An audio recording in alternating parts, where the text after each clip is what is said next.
everybody. Day 41. I'm going to talk about another argument against Black Lives Matter that comes up and kind of my thinking around it. So I've already covered the idea that people always bring up if, whenever people say Black Lives Matter, black on black crime. If Black lives really matter to Black Lives Matter, then they would be talking about inner city. And I talked about why that's just inaccurate and wrong. Today I want to talk about the other argument, and that is a major one, is that the Black Lives Matter movement promotes violence against police officers and is anti-cop. And so, first off, it's okay for them to be anti-cop.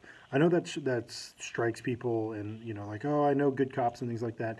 Yeah, that's fine. They don't have to be cop in the way that they hate every individual that is a police, but they can be anti-police in that this is a system that was designed, implemented, and maintained to continue the oppression of black bodies in the United States. So, just like because it is a system that you personally, as a white person in this country, feel comfortable with, that doesn't mean that that's how everybody feels. And so it's okay to be anti-police. It's okay to believe, envision a future where police are not needed in our communities. That doesn't make you a violent person.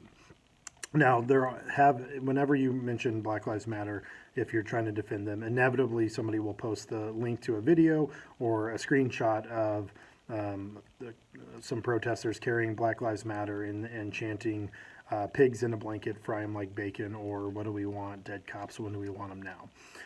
These are extremely isolated events in the broader Black Lives Matter movement, and it expresses a frustration from those communities that for years African Americans and black individuals in the United States have fought for their rights to no avail. And when they feel like they are under attack and they are being murdered in the streets, you should be able to understand the frustration.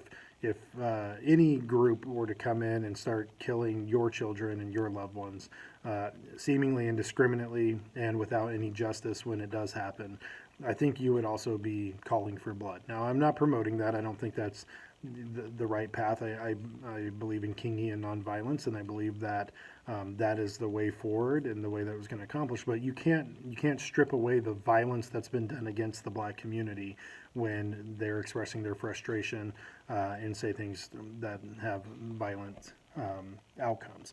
But we also have to realize that the violence it's been in their frustration. It has not come out as being an increased problem in our country. Police are no more likely to be killed today than they have been at any other point in our history.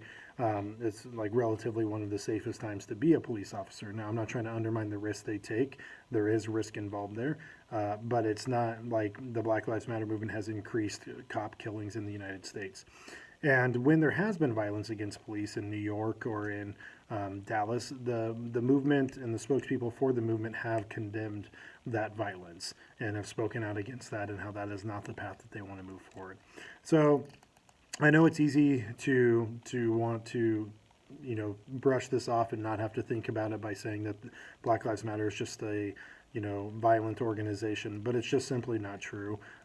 You're not going to find the evidence to back that up systemically. You're not going to be able to talk to people who are involved in the movement and come away thinking that. So I encourage you to not believe the 30-second clips that get circulated ad nauseum to try to make that case that Black Lives Matter is a violent movement. It is the movement of the modern day civil rights.